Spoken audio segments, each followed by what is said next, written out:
사도행전 4장 32절부터 5장 11절까지 말씀을 보겠습니다. 한 절씩 나누어 읽겠습니다. 믿는 무리가 한 마음과 한 뜻이 되어 모든 물건을 서로 통용하고 자기 재물을 조금이라도 자기 것이라 하는 이가 하나도 없더라. 우리가 그 중에 가난한 사람이 없으니 이는 밭과 집 있는 자는 팔아 그 판 것의 값을 가져다가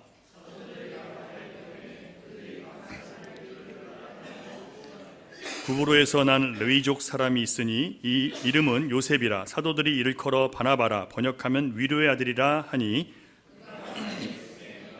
그 값을 가지고 아나니아라 하는 사람이 그의 아내 삽비라와 더불어 소유를 팔아 그 값에서 그 아내로 알더라.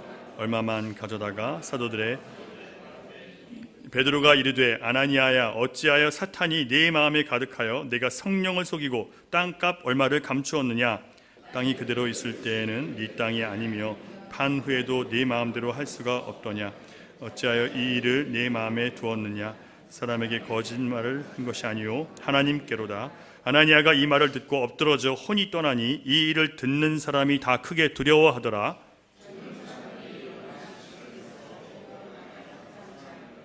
세 시간쯤 지나 그의 아내가 그 일어난 일을 알지 못하고 들어오니 베드로가 이르되 그 땅 판값이 이것뿐이냐? 내게 말하라 하니 이르되 예 이것뿐이라 하더라. 베드로가 이르되 너희가 어찌 함께 꾀하여 주의 영을 시험하려 하느냐? 보라, 네 남편을 장사하고 오는 사람들의 발이 문 앞에 이르렀으니 또 너를 메어 내가리라 하니 곧 그가 베드로의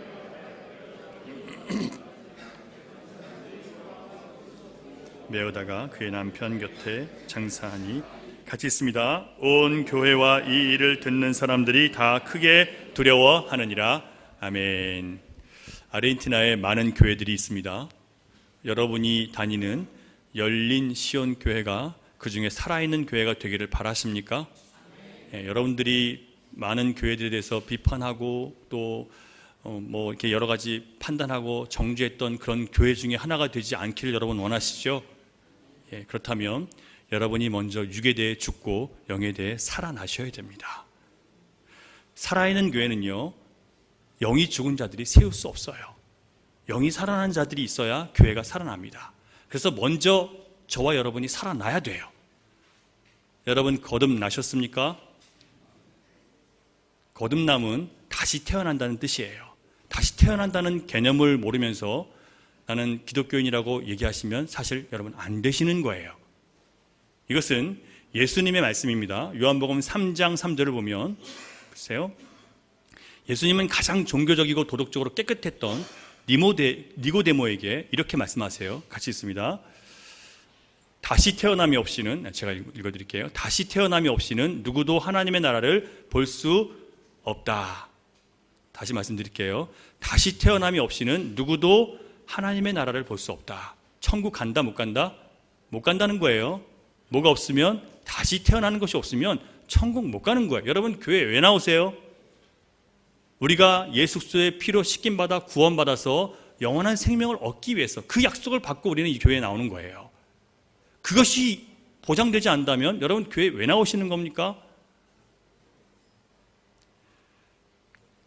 거듭남을 모르면서 나는 예수님 믿기 때문에, 또 나쁜 짓을 하지 않았기 때문에, 또는 어렵고 힘든 사람들을 도와주고 그들에게 친절하게 대해줬기 때문에 천국 갈 것이다라고 믿는 분들은 이 시간 그런 모든 잘못된 믿음이 깨지고 진정한 거듭남의 은총이 있기를 소원하시면서 말씀을 들으시기 바랍니다. 예수님은 거듭남에 대해서 영으로 태어나는 것이라고 말씀을 하셨어요. 영으로 태어나는 것. 자, 여러분 사람들은 누구나 두 가지를 경험합니다. 똑같이요. 모든 사람이 다 경험하는 것 두 가지가 있습니다. 태어나는 것, 그리고 죽는 것. 몸이 태어나고 몸이 죽는 것은 예외 없이 모든 사람이 다 경험해요. 그런데 예수를 믿는 사람에게는 한 가지 경험이 더 필요합니다. 그것은 영이 살아나는 거예요. 거듭나는 거예요.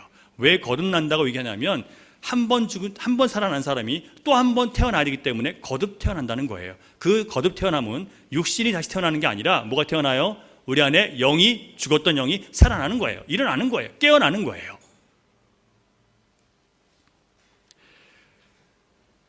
그래서 모든 신자는 반드시 두 번째 삶이 있어야 됩니다. 여러분 거듭나셨습니까? 대답이 없으세요. 그러면 이렇게 되면 이제 심각해지는 거예요. 오늘 하루 종일 그 말씀 들으셔야 되거든요. 여러분 거듭나셨습니까? 잘 모르겠으면 모르겠다고 그러세요. 자, 거듭남은요, 하나님께서 사람 안에서 새 생명의 씨를 심어주셔서 내 마음의 주관적인 성향이 거룩해지는 방향으로 바뀌는 것을 얘기해요. 그래서 이것은 하나님께서 하시는 것이지 우리가 원한다고 되는 게 아니에요. 여러분들이 예수를 믿기로 했다고 해서 여러분 거듭나지는 게 아니에요. 따라서 예수를 내가 믿었다고 내 믿음을 근거로 해서 내 구원을 확신한다라고 여러분 말씀하시면 안 됩니다. 우리가 구원을 확신할 수 있으려면요, 거듭남의 증거가 있어야 돼요. 거듭남의 증거도 없으면서 나는 구원받았다라고 여러분 그렇게 함부로 얘기하시면 안 돼요. 그 확신은 하나님께서 주신 믿음을 가진 사람에게 오는 것이 내가 믿는다고 하는 내 의지적인 결단, 나 믿어요, 나 이제부터 믿기로 했어요 라고 했다고 해서 여러분들이 천국 가는 게 아니에요. 그걸 믿음이라고 얘기하는 것도 아니에요. 믿음 자체를 가지고 내가 믿으니까 천국 간다 이렇게 말씀하시면 안 돼요. 내 믿음의 내용이 무엇인지 알아야 되고, 내가 지금 내가 믿는 그분을 의지하고 살아가는지 그게 믿음이에요. 내가 믿는 그분을 믿고 알고 의지하고 따라가지 않으면 그것은 믿은 게 아니에요. 이게 여러분 히브리적인 성경적인 믿음의 뜻이에요. 우리가 알고 있는 것처럼 나 믿어라고 입으로 얘기했다고 믿는 게 아니에요. 믿었다면 정말 그런 내가 믿는 주님을 따라가는 거예요. 영으로 살아났으니까 이제는 영적인 삶을 살아내는 게 그게 살아난 거예요. 그런데 많은 사람들이요, 믿음 자체를 내 행위 대신, 행위로 구원받지 못한다고 하니까 믿음으로 구원받는다고 하니까 나 믿어요, 그것을 마치 행위처럼 생각하는 사람들이 있어요. 내가 믿는 그 믿음을 행위처럼 여기고 그걸 내 공로처럼 여기고 내가 믿으니까 난 천국 갑니다 이렇게 얘기하시는 분들이 있습니다. 이런 사람들의 특징은 뭐냐면, 사람들이 당신의 믿음에 대해서 당신의 믿음은 정말 구원받을 만한 믿음입니까? 이렇게 얘기하거나, 믿음에 대해서 당신은 왜 믿는데 이렇게 열매가 없습니까? 이런 얘기하면 기분이 나빠요. 내가 믿는다는데 웬 참견이냐는 거예요. 내가 믿는다는데 네가 무슨 상관이냐고 이렇게 얘기해요. 여러분이 정말 신자라면, 진짜 믿는 신자라면 자기 믿음이 정말 그리스도 안에 있는 믿음인지 시험을 받고 판단을 받고 점검을 받아야 돼요. 이건 신자의 의무입니다. 사도 바울은요, 고린도후서 13장 5절에서 이렇게 얘기합니다. 같이 한번 읽어볼까요? 시작. 너희는 믿음 안에 있는가? 너희 자신을 시험하고 확증하라. 너희가 스스로 알지 못하느냐? 그렇지 않으면 너희는 버림받은 자니라.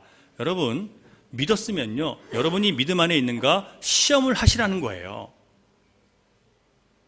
그리고 여러분들이 믿음 안에 있다는 것을 스스로 확증해 줄 수 있어야 된다는 거예요. 다른 사람들에게 여러분이 믿는다는 증거를 보여줄 수 있어야 된다는 얘기예요.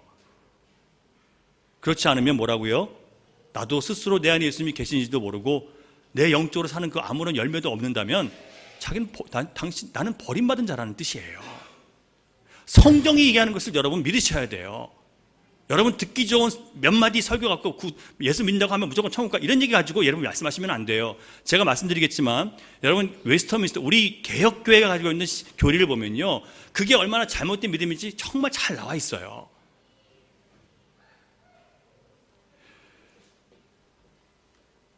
다른 사람들이 여러분이 예수를 믿는지 알지도 못할 정도로 여러분이 그렇게 살면서 믿는다고 주장하지 말라는 뜻입니다. 시험을 통해서 예수 그리스도께서 우리 안에 계시고 나를 주장한다는 것을 알지 못한다면 버림받은 자라고 말씀했어요. 여러분, 예수 믿는 사람의 열매도 없고 향기도 없는 삶을 살면서 믿는다고 주장하지 말라는 뜻이에요. 로이드 존스 목사님은 신자는 자신이 참된 믿음 안에 거하고 있는지 시험을 받아야 한다 이렇게 얘기합니다. 자기 믿음을 시험하고 시험받기를 거절하는 사람, 내가 내 믿음을 시험하는 걸 거절하고요, 또 시험받는 것을 거절하는 사람은, 누군가 여러분의 믿음을 시험하려고 하면 그걸 싫어하고 거절하는 사람은 자기가 믿고 있다고 생각하지만 실제로는 믿는 것이 아니다라고 그렇게까지 얘기를 해요. 여러분, 많은 사람들이요, 제대로 믿고 있지 않아요. 거듭남은 하나님께서 우리 영혼의 주관적인 성향을 새롭게 창조하신 것이라고 말씀을 드렸습니다. 그래서 반드시 증거가 나타납니다. 왜냐하면 전에는 내 안에 거듭나기 전에는요, 그냥 내가 살고 싶은 대로 살았어요. 근데 어느 순간부터 내가 주님의 말씀을 듣고 내 안에 나도 모르게 이건 잘못됐지라는 생각이 들고 내 생각, 내 마음, 내 판단이 자꾸 내 안에서 자꾸 뭐가 막는 것들이 생겨요. 잘못됐다는 것들이 그 의식이 생기기 시작해요. 그게 하나님 말씀을 통해서 점점 그게 더 분명해지기 시작하는 거예요. 왜냐하면 하나님의 씨가 내 안에 심겨졌기 때문에. 그런데 내가 거듭난지를 모르고 계신 분들이 많아요. 근데 말씀을 듣고 내가 순종하다 보면 내가 거듭났다는 것이 확증이 되기 시작합니다. 거듭남은 바람이 와서 어디로 갈지 모르는 것처럼 나도 모르게 될 수 있어요. 하지만 거듭난 사람은요, 반드시 그 안에 뭔가 다른 변화의 역사를 느낄 수가 있습니다. 자, 그러면 그 증거가 나타나는데 오늘 말씀이 정말 우리가 거듭나서 구원받은 자로서의 증거가 나타나는지 한번 여러분 말씀을 통해서 스스로 점검해보고 시험해보는 시간이 될 수 있기를 바랍니다. 자, 첫째로 거듭난 사람의 증거는요, 먼저 내 안에 뭐가 일어나요? 내 마음에 싸움이 일어나요. 영적 싸움이 일어나는 거예요. 내가 원래 갖고 있던 내 본성과 내 취향과 내 성격이 있죠. 근데 하나님 말씀이 들어오고 나니까 자꾸 그게 잘못됐다는 걸 자꾸 지적을 받아요. 근데 나는 그렇게 살 수도 있지, 왜 자꾸 이런 마음이 나 괴롭혀? 그러니까 하나님 주신 말씀과 그 성향과 자꾸 부딪히고 싸우기 시작해요. 그래서 내 안에 영적 갈등이 자꾸 시작됩니다. 말씀을 들으면 들을수록 그 싸움은 더 맹렬해져요. 내가 주님 앞에 순종하기 시작하면 더 이 괴로움은 커져요. 왜냐하면 이전에 여러분들이 내 육적 본성 안에 있던 것들이 사탄이 기뻐하는 본성이거든요. 그걸 돌려고 하니까 사탄이 얼마나 방해하겠습니까? 얼마나 싫어하겠어요. 자기의 영역을 잃어버리는데. 여러분을 향한 사탄의 영향력을 잃어버리기 때문에 사탄이 끊임없이 우리가 말씀으로 들어가려면 방해한단 말이에요. 그래서 내 안에 치열한 영적 싸움이 벌어지게 됩니다. 여러분 마음에 싸움이 있으십니까? 여러분의 본성과 알 수 없는 뭔가 새로운 마음과 끊임없이 다툼이 있으십니까? 있으셔야 돼요. 둘째로 거듭난 사람에게는 새로운 성향이 생깁니다. 그 새로운 성향이 생겼기 때문에 하나님의 말씀과 성령의 인도하심 받을 때 뭐가 와요? 안 보이세요? 양심의 고통을 받게 됩니다. 여러분, 예수 믿는 자의 양심은요, 괴로움이 더 많습니다. 안 믿는 사람보다 예수 믿는 자의 양심이 괴로움이 더 많아요. 왜냐하면 더 하나님 말씀이 깨끗하고 순결하기 때문에 그 말씀이 내 안에 들어왔으니까 내 더러운 양심이 어떻게 되겠어요? 고통을 받을 수밖에 없죠. 예수를 믿으면 믿을수록, 여러분이 주님께 가까이 나가면 나갈수록 양심의 고통은 더 커지게 되어 있어요. 이렇게 살면 안 되는데, 또 내가 잘못했네, 또 내가 말실수했네, 끊임없이 이런 것들이 나를 막 이렇게 고통스럽게 하는 이유가 뭐예요? 하나님 말씀, 내가 내 안에 거듭남이 있기 때문에, 영적 씨앗이 심겨졌기 때문에, 생명의 씨앗이 있기 때문에 그런 일들이 벌어지는 거예요. 이런 일들이 여러분 안에 있으십니까? 아주 강하게 있기를 축원합니다. 그냥 막 살아도 아무 느낌도 없다면 여러분 죽은 거예요. 그 영혼이요. 어떻게 여러분 영혼이 산 사람이 세상과 똑같이 사는데 아무 느낌이 없을 수 있어요? 느낌이 없다는 것은 육에 속했기 때문에 느낌이 없는 거예요.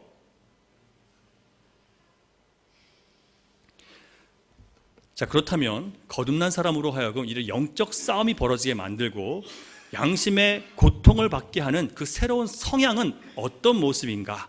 그 새로운 성향이 뭔지를 한번 말씀을 통해 살펴보겠는데요. 첫째, 그 삶의 방향이 자기로부터 예수 그리스도께로 옮겨지는 것입니다. 삶의 중심이 전에는 누구였어요? 나의 나, 내 마음의 기쁨대로, 내가 생각한 대로, 내가 경험한 대로, 내가 판단한 대로 모든 것을 내가 결정합니다. 그런데 어느 순간부터 나도 모르게 이렇게 하면 예수님이 기뻐하실까? 예수님은 어떻게 말씀하셨을까? 이런 것들이 신경 쓰이기 시작해요. 그러면서 성경을 펴면서 또 들은 말씀 가지고 주님이 이렇게는 이렇게 하셨지, 자꾸 내가 나도 모르게 이런 말씀들이 나를 가르치기 시작해요. 그러면서 난 뭘 선택해요? 내 중심의 선택이 아니라 주님이 뭘 기뻐하실까? 이걸 내가 고민하고 있어요. 이게 거듭난 사람 안에 일어나는 새로운 성향입니다. 나 중심에서 누구 중심으로 바뀌고 있어요? 점점 예수님 중심으로 바뀌어가고 있는 거예요. 삶의 방향이 자기 중심에서 예수 그리스도 중심으로 바뀌게 되자 초대교회 성도들은요, 어떤 일이 벌어졌냐면 자기의 것을 자기의 것으로 주장하지 않게 되는 그런 기적이 그들에게 일어났어요. 자기의 것이 자기 것이라고 아니라고 얘기를 하게 되는 거예요. 제가 이것을 기적이라고 말하는 것은요, 인간 세상에 어떤 사람도 자기 것을 자기 것이라고 주장 안 할 수 있는 사람이 없기 때문에 그래요. 교회 안에서 와서도요, 뭐 예를 들면 뭐 하나 갖다 놨어요. 저거 내가 갖다 놓은 건데, 이런 사람도 있어요. 제가 어렸을 때 학교에서, 중학교 때죠, 좀 막 나갈 때였습니다. 제가 휴지를 갖고 왔는데 당번이 휴지를 이렇게 갖다 놔요. 근데 어떤 녀석이 제가 휴지를 갖다 놓은 것을 알고 저랑 좀 사이가 안 좋았는데 저를 약 올리느라고 휴지를 막 풀어가지고요, 그 당시에 휴지는 아까웠거든요. 이게 막 풀어가지고 코를 한번 베고 이렇게 버리는 거예요. 누가 갖고 왔어요? 제가 갖고 왔잖아요. 그러니까 화가 나가지고 가서 엄청 두들겨 패버렸어요. 저는 그래서 교회 안에서 거듭나지 못한 사람들의 그 마음이 이해가 돼요. 내가 갖다 놓은 건데, 내가 저거 한 건데, 그런데 그거를 남들이 막 쓰고 그런 거에서 아무 감사하지도 못하고 자기가 알아주지도 못하면 기분이 나쁜 거예요. 교회니까 때리지도 못하고 그냥 말로 치는 거죠, 말로. 이해가 돼요. 하지만 그 마음이 뭐라고요? 거듭나지 못한 자의 마음이에요.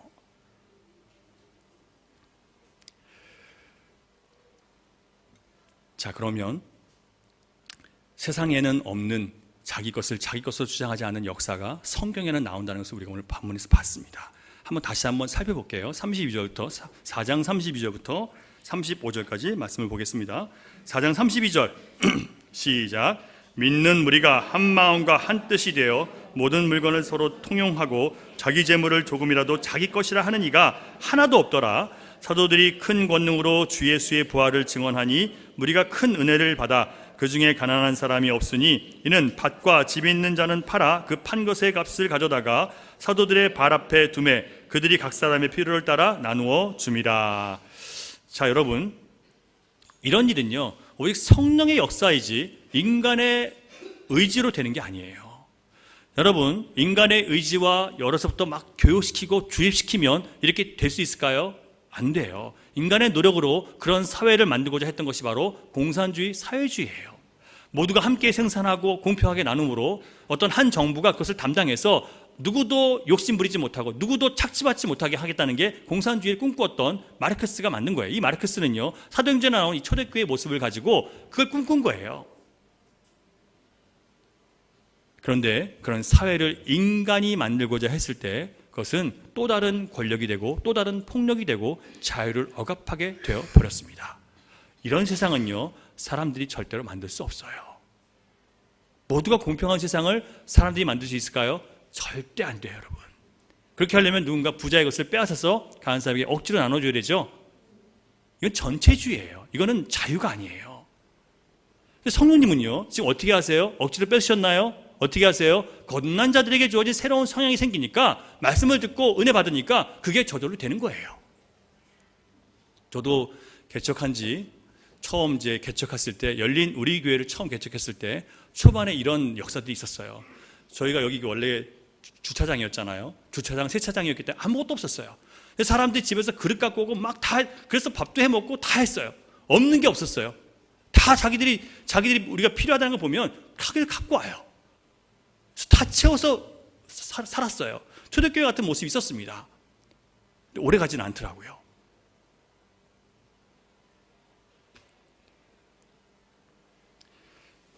누가 그렇게 만들었습니까? 성령 충만한 하나님의 자녀들, 말씀을 통해서 은혜 받으니까 되는 거예요. 본문을 보면 초대교회 성도들에게 그런 기적을 일으키게 한 것은 하나님의 말씀이었다는 것을 알 수 있습니다. 33절을 보시면요, 사도들이 큰 권능으로 주 예수의 부활을 증언하니 무리가 큰 은혜를 받아. 은혜를 받은 다음에 어떻게 됐어요? 그 중에 가난한 사람이 없도록 이렇게 된 거예요. 성령 충만한 사람들에게 말씀이 들어가니까 뭘 받아요? 은혜를 받아요. 은혜를 받으니까 역사가 일어나기 시작합니다. 그 말씀이 어떤 말씀이었냐면 예수의 부활에 대해서 증언했어요. 사도들이요. 제자들과 예수를 따랐던 사람들은요, 예수님 따랐던 그 무리들은 예수님께서 십자가에 죽으신 다음에 그들의 모든 세상 소망이 무너져 버렸습니다. 예수님께서 이 땅에 영원한 나라를 세울 줄 알았는데 예수님이 그냥 죽으시고 사라져 버렸으니까 세상 소망이 없어졌어요. 그런데 나중에 예수님 부활하신 다음에 성령님이 오시고 나니까 하나님 말씀에 나오는 메시아가 바로 예수님이라는 것을 더 분명하게 알게 됐죠. 깨닫게 됐죠. 그러면서 하나님께서 아들을 죽이기까지 내어주신 그 사건이 비극이 아니라 오히려 내 죄의 값을 대신 지불해 주신 희생적인 죽음이라는 것을 깨달은 다음에 그 모든 사람들은 큰 은혜를 받았습니다. 여러분, 예수님이 죽으신 것은 바로 저와 여러분 이렇게 생각해요. 나 때문에 죽으셨다는 것을 아셔야 돼요. 나의 죄 때문에 주님이 대신 죽으셨다는 것을 믿으셔야 돼요. 하늘에 속한 사람들은요, 세상에 속한 것들을 잃으면 큰일 나는 줄 압니다. 세상에 속한 사람들은 세상에 속한 것을 잃으면 큰일 나는 줄 알아요. 하지만 복음을 듣고 믿은 신자들은 비록 이 땅의 장막이 무너진다 할지라도 예수 그리스도께서 하늘에 준비하신 영원한 장막이 있다는 믿음이 있기 때문에 기꺼이 이 땅의 것을 포기하고 내려놓을 수 있는 거예요. 그래서 지금 오늘 본문에 나오는 초대교회 성도들은요, 사도들의 발 앞에 그 판값을 내어둘 수 있었어요. 발 앞에 둔다는 것은 뭐냐면 그 모든 소유권과 처분할 수 있는 권한을 사도에게 줬다는 뜻이에요. 이처럼 복음을 듣고 믿어서 그 삶의 방향이 자기로부터 예수 그리스도께 옮겨진 사람들은요, 삶의 모습과 목적이 완전히 달라집니다. 그런 신자들이 교회 안에서 자기를 희생하기 시작하면, 거듭난 신자들이 자기를 희생하기 시작하면요, 세상에 없는 일들이, 기적 같은 일들이 교회 안에 일어날 수 있습니다. 열린 시온교회 안에 앞으로 이런 일들이 있기를 주님의 이름으로 축원합니다. 있어야 돼요. 앞으로 있어야 돼요. 물론 교회 안에 온전히 거듭나지 못한 사람들도 있을 수 있습니다. 더 많을 수도 있어요. 그렇기 때문에 거듭난 사람들은요, 반드시 그리스도를 닮은 모습으로 살아내셔야 돼요. 그래야 거듭나지 못한 사람들도 거룩한 도전을 받고 말씀을 읽고 듣고 순종하면서 힘써 기도하는 가운데 성령을 받고 자기 삶을 주님께 온전히 드릴 수 있게 되기 때문에 그래요. 살아내셔야 돼요, 여러분. 거듭나신 분들은요, 이제는 돌이켜서 주님을 따라가세요. 그래서 향기를 좀 내세요. 빛을 좀 보여주시자고요. 더 강하게 비추세요. 숨기지 마세요. 그게 여러분의 목적이 되셔야 돼요. 36절을 보면 성령 충만해서 자기 소유를 기쁜 마음으로 사도들의 발 앞에 내어줬던 성도들 중에서 대표적인 사람의 이름이 나옵니다. 한번 볼까요? 누가 대표인지. 36절 시작. 시작. 구로에서 난 레위족 사람이 있으니 이름은 요셉이라. 사도들이 일컬어 바나바라. 번역하면 위로의 아들이라 하니. 바나바가 밭이 있어서 밭을 팔아서 사도들의 발 앞에 두었다고 얘기했습니다. 원래 이름은 뭐예요? 요셉이에요. 바나바는 사도들이 불러주는 별명 같은 거였어요. 그 바나바라는 이름의 뜻이 뭐였습니까? 위로의 사람. 자, 이게 무슨 얘기냐면요, 바나바는요, 교회에서 다른 사람들을 어려움 당하고 고난 당한 사람들을 위로해주고 격려해주고 용기를 북돋아주는 사람이었어요. 그래서 그 이름 자체가 그 뜻이 있어요. 위로해주고 격려해주고 용기를 북돋아주는 사람. 자, 이런 사람들이 교회에서 어떻게 될까요? 존경을 받지 않겠습니까? 사람들에게 저 사람한테 가면 내가 정말 힘을 얻을 수 있어. 무너졌던 사람이 그 사람한테 나가면 저 사람 만나면 정말 내가 다시 주님 안에 소망을 찾을 수 있어. 이런 사람이죠. 존경받는 사람이었어요. 그런데 5장으로 넘어가면 고난 중에 감사와 기쁨이 넘쳤었던 그런 초대교회 안에 고난이 엄청났어요. 박해도 있었고 힘든 일들이 많았습니다. 그런데 교회 안에 뭐가 있어요? 기쁨과 감사가 넘쳤습니다. 그런데 그 초대교회 안에 불행한 역사가 하나가 기록됩니다. 그 주인공이 누구냐면 아나니아와 삽비라. 5장에 나오는 아나니아와 삽비라가 그 불행한 역사의 주인공들이에요. 다른 신자들이 다 땅을 팔았습니다. 그러자 자기도 땅을 팔아요. 특별히 바나바가 그렇게 한 것을 보고 도전을 받았습니다. 그래서 땅을 팔았어요.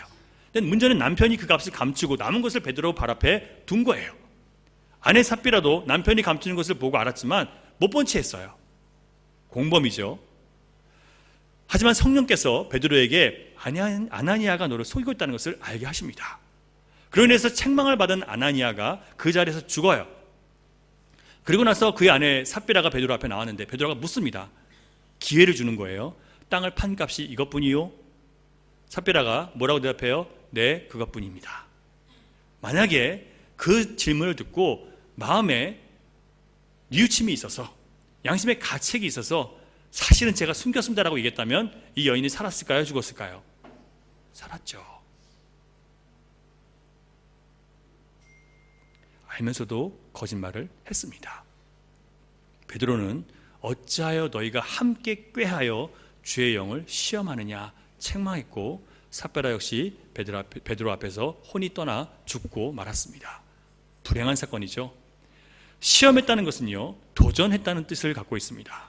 그들은 모든 것을 아시는 하나님을 믿지 않고, 이 정도는 하나님 모르시겠지, 이 정도 숨긴 거 가지고 티가 나진 않겠지, 이게 뭐예요? 하나님을 시험한 거예요. 겉으로 보기에는 아나니아도 땅을 팔아서 사도들 발 앞에 똑같이 바나바처럼 갖다 뒀습니다. 하지만 아나니아에게는 그것이 결국 비극으로 끝났어요.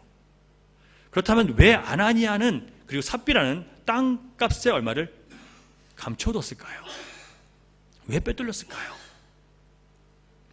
여러분, 거듭난 자들이 아니었기 때문에 그럴 수밖에 없는 거예요. 거듭나지 못했기 때문에 결국은 육적인 성향이 드러나고 만 거예요. 거듭나지 못한 사람들도 교회 안에서 진짜처럼 신앙생활 할 수 있습니다. 똑같이 충성하고 똑같이 봉사하고 똑같이 교회 참석할 수 있어요. 그러나 성령으로 거듭난 사람들처럼 진실하고 순수하게 섬기지 못해요. 다 자기가 있어요. 그 뒤에 자기가 없어야 되는데 그 한 곳 뒤에 자기가 있어요.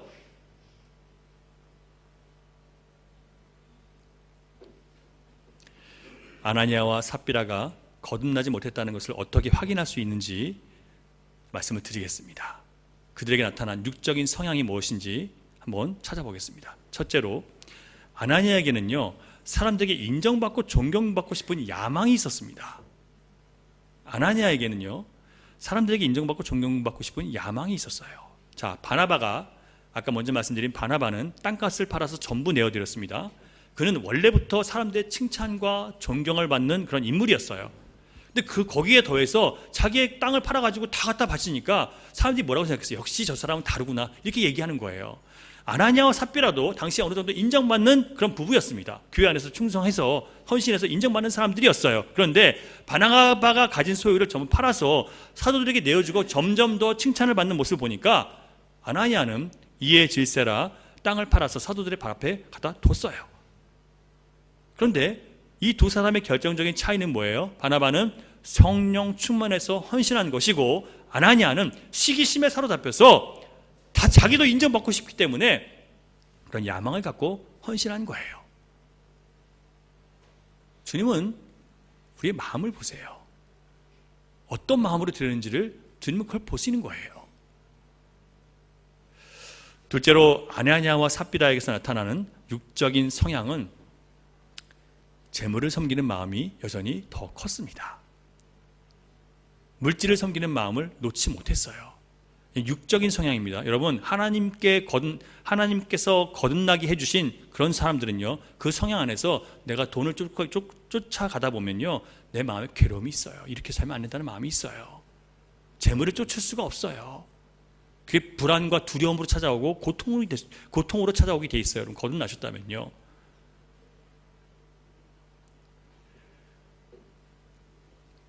그러나 아나니아는 땅판 값을 그렇게 남긴 이유는 혹시 모를 미래를 위해서 자금을 마련해 둔 거예요. 여러분, 하나님께서 사람들에게 온전한 믿음을 주시고 거룩하게 하시기 위해서 먼저 그들이 붙잡고 그들이 의지하고 있는 육에 속한 것들을 놓게 하신다는 것을 여러분 아십니까? 여러분들이 영적인 사람이 되려면요, 먼저 육적인 것을 놓게 하세요. 하나님은요, 여러분들이 의지하고 바라보고 추구하는 것이 세상에 속한 것이라면 하나님은 여러분들을 영적인 사람을 만드시기 위해서 먼저 그것을 놓게 만드세요. 거기에 아무 의미가 없다는 것을 깨닫게 하시고 그래봤자 소용없다는 것을 알게 만드세요. 여러분들이 세상에 속한 모든 것에 대해서 그런 마음이 아직 없다면 여러분, 이 부분에 대해서 주님 앞에 다시 한번 자기 영혼을 점검해 보셔야 됩니다. 예수님 분명히 말씀하셨어요. 사람이 하나님과 재물을 동시에 섬길 수 있다 없다? 없다. 내가 예수를 믿는다고 하면서도 재물을 의지하고 재물을 믿고 그게 있어야 산다, 이렇게 얘기할 수 없어요. 여러분, 우리는요, 주님께서 그렇게 하지 않겠지만 혹시 재물이 없어서 굶어 죽었다고 쳐보세요. 굶어 죽으면 여러분 어디 가세요? 소망 있어요, 없어요? 있으시죠? 근데 뭐가 걱정이에요? 이 풍진 세상 빨리 벗어나서 천국 간다는데 뭐가 나빠요? 굶어 죽어도 나쁠 건 없어요. 우리는요. 부자와 거지 나사로 얘기 아십니까? 예수님 말씀하신 비유. 부자가 이 땅에서 맨날 부자라서 잔치하고 살아가요. 거지 나사로는 그 집 앞에서 얻어먹고 살아요. 근데 그 거지 나사로가 죽어서 어디 갑니까? 하나님 의지하고 천국 가죠. 아브라함 품에 안기죠. 거지로 살아도 괜찮아요. 하나님 품에 안길 수 있다면. 이런 마음이 여러분 있으셔야 거듭난 사람의 영혼이 되는 거예요. 나는 죽어도 부자가 되어야 되겠습니다. 그 마음을 여러분 이 시간 성령의 불로 태워버리세요. 그 마음 갖고는 여러분 주님을 따라갈 수가 없어요. 주님이 부자가 되게 해주셨으면 감사하세요. 그러나 여러분 부자가 되겠다고 여러분 마음을 갖지 마세요. 부자가 되고자 하면요 자기 영혼을 그 욕심이 찔러가지고 망하게 만들어요.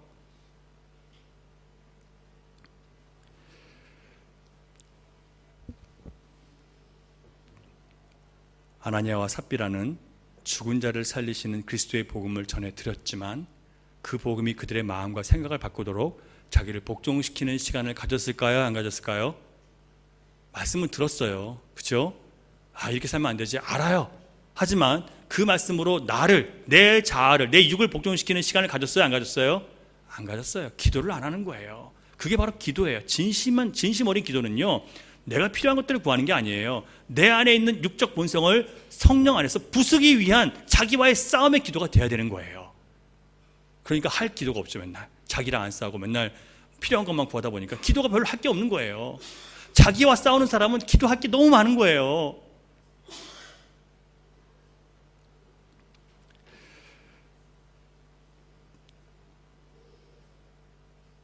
여러분,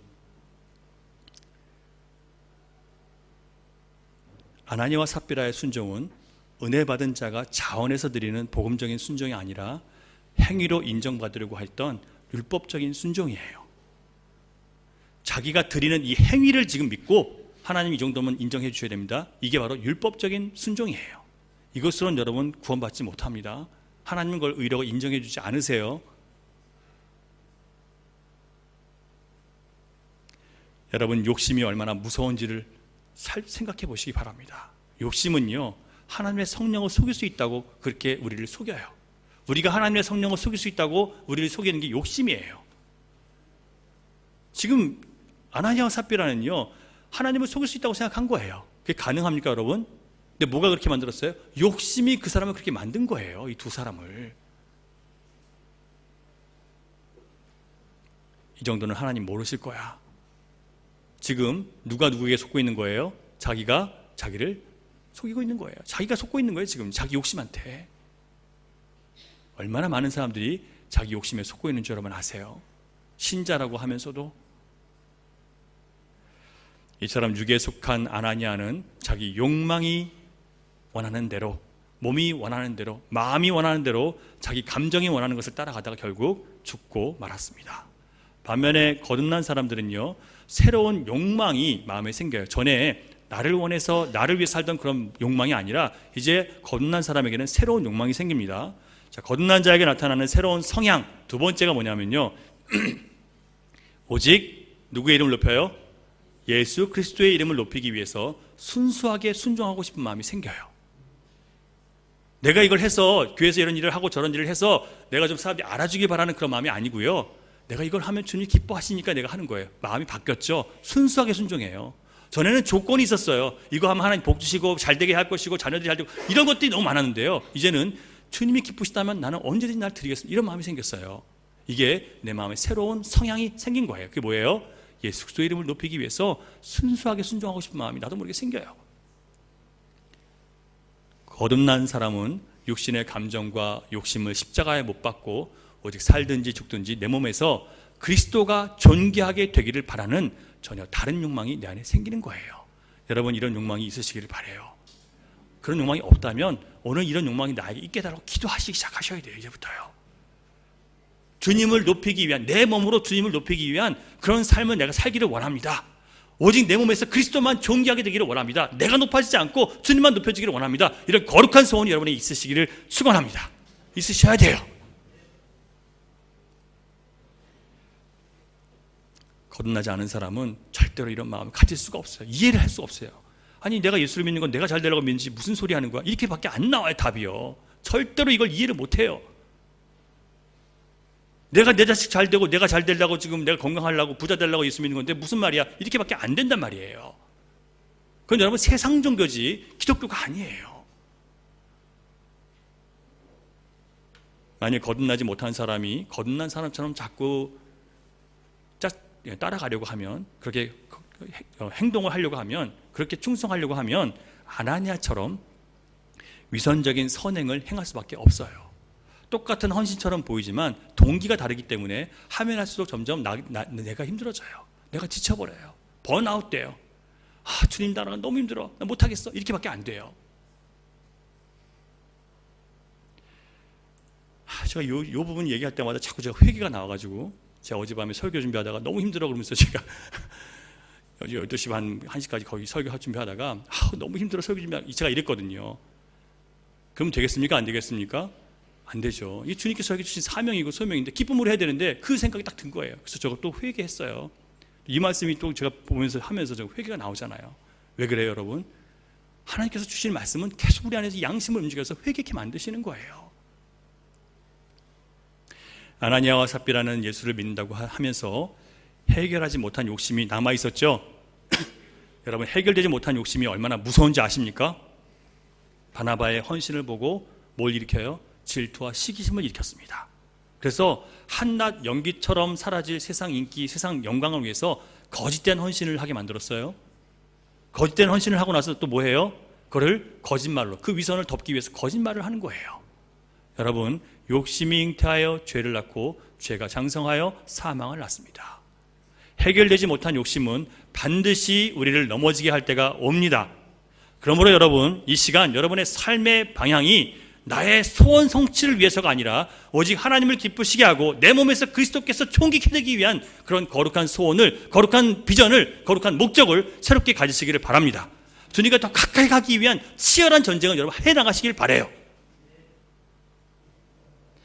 여기서 우리는 거듭난 자에게 나타나는 세 번째 새로운 성향을 발견할 수 있습니다. 이게 뭐냐면 새로운 사명이 생겨요. 전에는 나의 야심과 욕심을 이루는 것이 목적이었던 사람이 거듭나고 새로운 성향이 생기니까 하나님의 영광과 기쁨이 되기 위해서 자신이 쓰임받을 수 있다면 무엇이든지 순종하고자 하는 그런 마음이 내 안에 있어요. 그래서 전에는 순종을 하더라도 이것저것 따지고 내 상황, 형편, 이게 더 중요했는데 내가 성령 충만하게 되니까 말씀을 들을 때마다 나도 모르게 순종하고 싶은 마음이 자꾸 내 안에 올라와요. 자원해서 순종하게 되는 거예요. 누가 시키지 않아도요. 그 순종을 통해서 하나님은 영광을 받으시고 거기에 순종한 사람을 주님은 높여주시는 거예요. 그게 바나바의 모습이었어요. 어떤 사람들은 아나니아와 삽비라 사건을 보면서 하나님께서 꼭 그렇게까지 하셔야 됐나? 라고 의문을 품는 사람들이 있습니다. 왜 그러셨을까요, 여러분? 왜 그렇게 좀 심하게까지 보이는 그런 일을 하셨을까요? 오늘날의 교회와 성도들을 향한 엄중한 경고라고 저는 생각합니다. 아나니아와 삽비라 같은 거짓된 헌신, 위선이 오늘 우리에게는 없을까요, 여러분? 우리도 여전히 믿는다고 하지만 재물을 섬기는 마음이 있어요. 그래서 우리도 모르게 위선을 해하고 있어요. 그래서 아나니아와 삽비라 사건을 통해서 하는 것은 재물에 대한 욕심이 있다는 것은 얼마나 위험한지를 우리가 알라는 거예요. 그리고 성령 안에서 그 마음을 버리라는 거예요.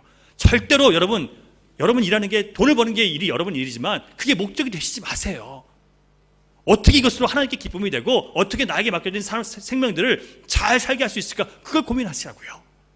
그러면 똑같은 일을 하더라도 목적이 다르기 때문에 기쁨으로 주님과 함께 동행할 수 있습니다. 그게 주님의 일이 될 수 있는 거예요. 그 여러분의 일이 아니라.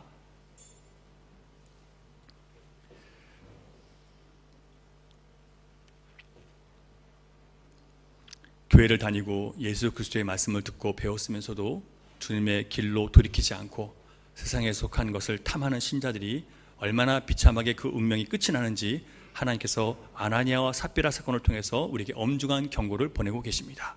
여러분, 이것은 협박이 아니고요, 욕망과 탐심과 허상을 쫓고 거짓과 위선에 익숙한 우리를 죄로부터 벗어나게 하시려고 하시는 하나님의 사랑이고 배려라는 것을 여러분 받아들이시기 바랍니다.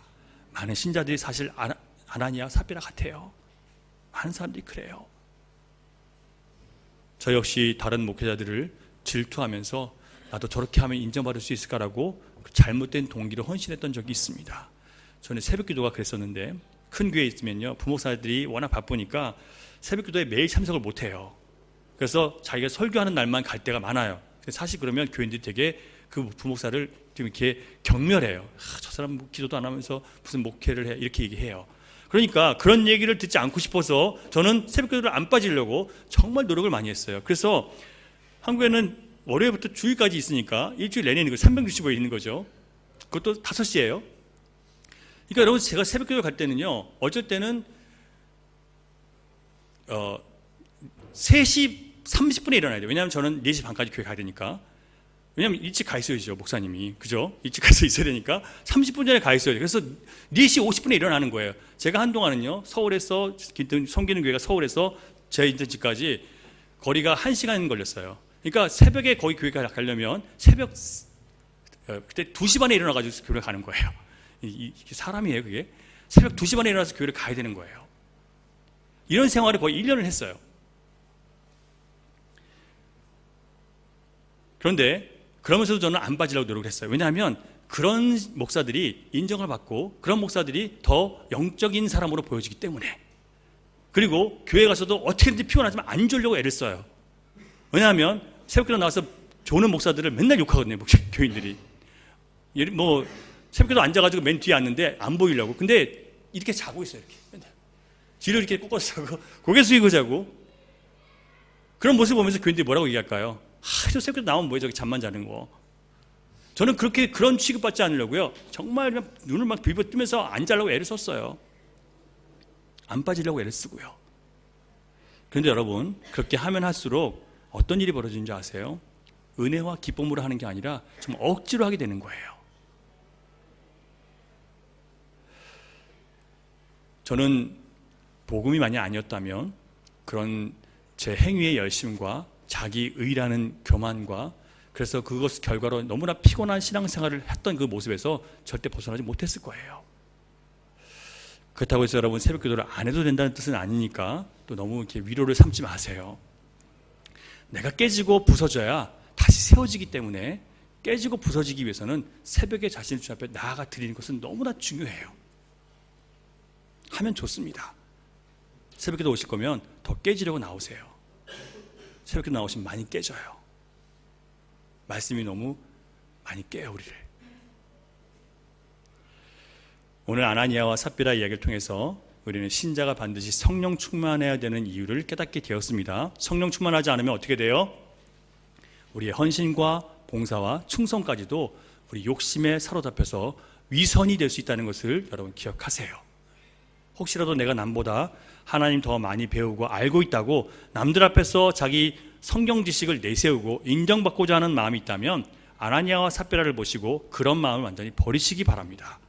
여러분이 교회를 위해서 이런저런 헌신과 수고를 하고 섬겼다고 해서 그것으로 내가 하나님의 복받을 자격이 있다고 생각하신다면 아나니아와 삽비라를 보시고 그것을 완전히 태워버리시기 바랍니다. 사도 바울이 로마서 11장 35절에서 누가 주께 먼저 드려 갚으심을 받겠느냐라고 했습니다.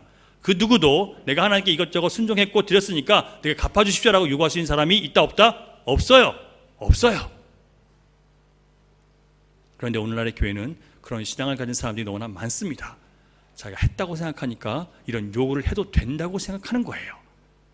신자가 신자답게 살아가는 힘은 자기 안에서 나오는 게 아니라, 또한 강한 의지가 있다고 해서 되는 게 아니라 거룩하게 하시는 성령께서 우리의 마음과 생각을 차지하고 사로잡아야 거룩하게 될 수 있습니다. 이 시간 여러분 말씀을 들으면서 여러분 자신이 이제는 좀 거룩해지고 주님이 기뻐하실 만한 삶을 살고 우리 교회가 주님이 기뻐하실 만한 교회가 되고 됐으면 좋겠다라는 그런 마음이 생겼다면, 여러분이 만들어낸 것이 아니라 주님의 성령께서 말씀을 통해서 여러분 안에 주신 그런 꿈이에요. 오직 성령이 임하셔야 거듭나는 역사와 사람이 변화되는 생명력이 있는 교회가 될 수 있습니다. 여러분, 만일 말씀을 듣는 가운데 여러분 안에 이런 마음이 생겼다면 이제 여러분 기도하시기 바랍니다.